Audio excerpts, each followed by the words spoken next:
Okay, so just completed Samurai Western PlayStation 2 title on the stream here. The game is made by Atlas. And Atlas is known for Demon Souls, for one, the Persona series. Catherine, they made that as well, and Dragon's Crown. They had much bigger games released during the PlayStation 2 era. They've slowed down a little bit since, but I think something probably happened to that company that may have ineffectively broken apart. Who knows? I don't know exactly. You can look that up. But anyway, the point is, this is Samurai Western. It was made by them in 2005 for the PlayStation 2.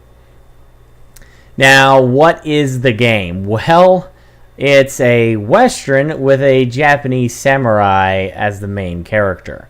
Now, it's kind of like, it's a little quirky like an anime, like you might expect an anime to be. You know, you've got your typical fat guy in there, and you got your sexy character woman, and then you've got your mysterious person, and you've got your main villain, and all these extra thugs that work for him. You know, just kind of like an anime a little bit. It could, I don't know if this series even was an anime, but it could have been.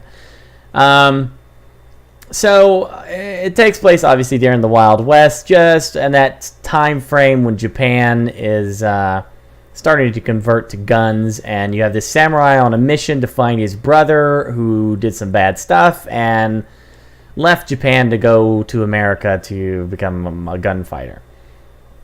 So the Japanese samurai is there to bring his brother back, or whatever he means necessary. So,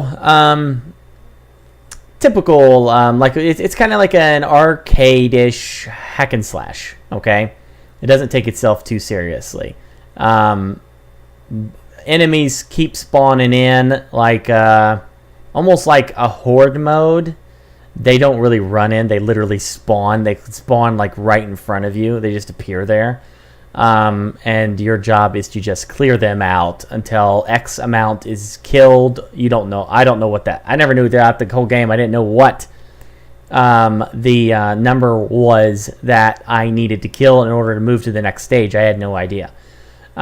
So it is kind of like hack and slash, hack and slash, hack and slash, and off you go and get it done. And then there's story elements in between, and that's. You know, there's no really any story during the actual fighting. You know, you're just kicking the shit out of stuff. So what was cool about it? Well, the sword stuff was actually pretty decent. You know, you use the sword you can deflect bullets and literally cut people in half. Like normally you do normal damage, like I'm doing right there, and the blood comes splattering out. But when you fill up that gauge at the bottom, that red gauge that you see, like right there, you go into like a murder spree where you will just start lopping heads off and torsos and whatever. And it's, you know, PS2 graphics, but it was still pretty cool when I went into that mode. I like that a lot. That was a lot of fun. I did enjoy the story. The music was pretty decent. It's kind of like a mixture of Wild West and ancient Japan mixed in together, so that was kind of cool. The story was interesting enough. It kept me it kept me going because I wanted to know what was going to happen.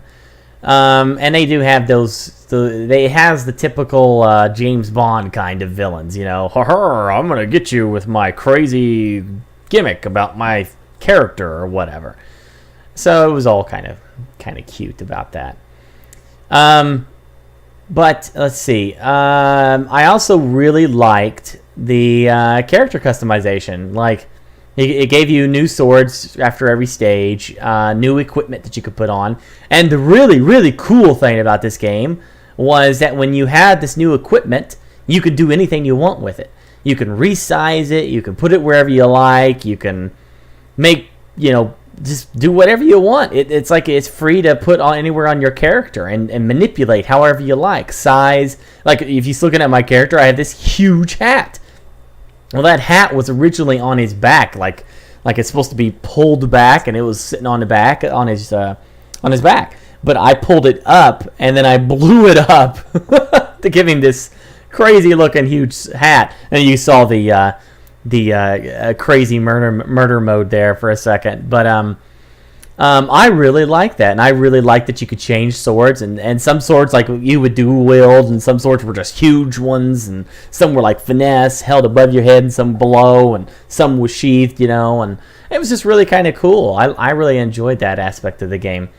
And the other thing I really liked were the voice actors. Yeah, Jennifer Hale is in this, one of my personal favorite voice actresses of all time. I got a man crush for her.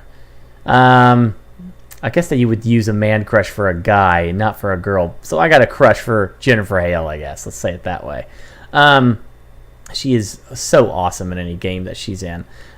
She does the voice of one of the younger female characters in this. Not a huge role. She narrates a little bit, but... And then the Colonel from Metal Gear Solid series is actually in this, and he plays the main villain in this. So, again, it's very, very cool that these legendary voice actors are in here. Other than that, I didn't really know anybody else, at least not off the top of my head, that I was like, aha, I know who you are. No, didn't really catch on to any of that other stuff.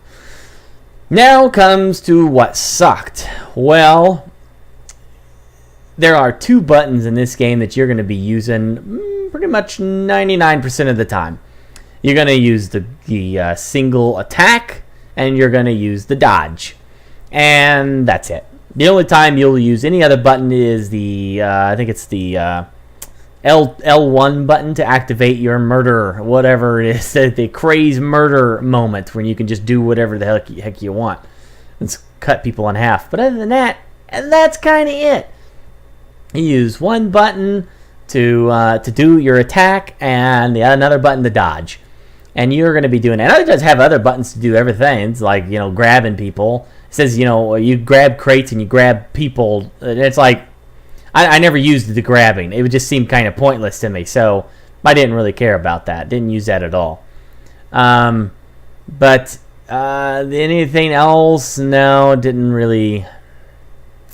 Nothing else really. Any of the buttons were actually used. I had just 2 buttons: attack, dodge, and activate my superpower, and that was it. The tutorial kind of sucked because this button involves button mashing, right? And the tutorial basically pops up a screen on there, and it says, hey, this is how you do this. Press this button to continue. Well, it doesn't say press the one button that you're not using right now. It says press any button. So when you're in the middle of combat, you're like, and then it says tutorial, and the tutorial's instantly gone because you're tapping those freaking buttons before you can even see anything. So the tutorial is kind of a waste of time. They could have done that a little bit more intelligently than having a button mashing game and then having your regular buttons be the reason you get rid of the tutorial. So I missed who knows what on the tutorial. So, but again, I guess it didn't really matter. I just used attack and dodge and blah. Other than that, it just seemed like, the stages, they weren't that interesting. They used the same locales for multiple scenes in the game. The NPCs got really irritating because they would say the same crap over and over and over. Stand still. Stand still. Stand still. Yeah, it's just over and over. It got, by like around stage 5, I kind of got really irritated with that. So each map is contained into a predetermined world. Excuse me, so late.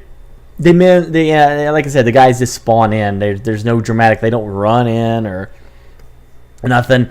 And sometimes they spawn on top of things that just don't make any sense. Like a weapons rack that holds swords. They spawn on top of that. Or they spawn up on top of this, I don't know, platform that's like almost impossible to reach because the jumping in this game is not solid at all. It does not like to have a fluid jumping in this game, and you got to use it a couple times, so thank goodness for that. Not a lot, and it's just not that stellar, that parts of it. It didn't thrill me with the stages. It was kind of full, and they were just arcadey. That's the best way I could describe it. You didn't feel like you were doing some epic battle on a level. You were doing an arcade stage, racking up points kind of thing, and the story was just kind of in between to keep giving you something to do. So, but I'll ask the chat now what they think. Guys, everybody would like to know what your opinion is. Type a 1 if you liked Samurai Western, and also liked watching the stream. Type a 2 if you don't like Samurai Western and did not like the stream of the game. So, while they're putting that up, I will tell you if it is worth it. Well, geez. I bought this game for, I think, $17.99. That's how much it was priced. Was it worth it? No.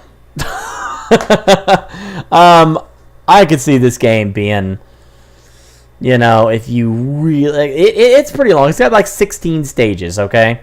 So, that's not too bad. 16 stages. It probably took me 6 hours to beat. I'd say 6 hours. And then there's lots of replayability. Go back and do the stage and be better at it, rack up more points, unlock more stuff. So, it's got maybe another 6 hours of replayability to it. So, overall, 12 hours total, I think. Maybe for $4.99. I think you would enjoy it for $4.99. Since it's a PS2 title, it's pretty old. It wasn't fantastic. It's not like blow your mind amazing, but if you are interested in this sort of combat, this arcadey, action-packed combat, then you find it for like $4.99, then I'd say sure. Check it out. $7.99 being the absolute most I would pay for it at this point. Anything higher, there's cooler stuff you could buy. Shadow of the Colossus or something. But the channel is weird with the... Well, they got some 1.5s. I don't know. You take that for what it's worth. 1.5. And but anyway, that's my opinion on the game, and you can take it for what it's worth, and I hope it helps you to make a decision in the future if you see it in a bargain bin. So, thanks for watching, and I'll see you next time.